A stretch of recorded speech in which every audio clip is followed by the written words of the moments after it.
લક્ષ્ય ન્યૂઝ, એક નજર, એક લક્ષ્ય.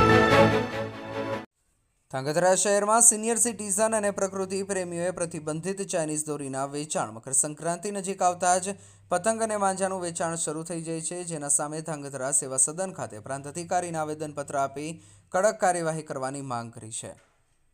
ધાંગધ્રા શહેરના પક્ષીઓ માટે કાર્યરત છેલ્લા 22 વર્ષથી સેવા કરતું અરાઇઝ ગ્રુપ અને પ્રકૃતિ પ્રેમી સિનિયર સિટીઝન સહિતની ટીમે ધાંગધ્રા સેવા સદન ખાતે આવેદનપત્ર પાઠવ્યું હતું. તેમણે મકર સંક્રાંતિમાં પ્રતિબંધિત ચાઇનીઝ દોરીના વેચાણ અને પતંગ અને દોરી વેચતા વેપારીઓની દુકાનો અને ગોડાઉનમાં ચેકિંગ કરી અને મકર સંક્રાંતિ નજીક આવતા જ પતંગ અને માંજાનું વેચાણ શરૂ થઈ જાય છે. જોકે આ તહેવારોમાં પતંગની દોરી, ખાસ કરીને ચાઇનીઝ દોરી, મનુષ્યો, પશુઓ અને પક્ષીઓ માટે ઘાતક સાબિત થાય છે.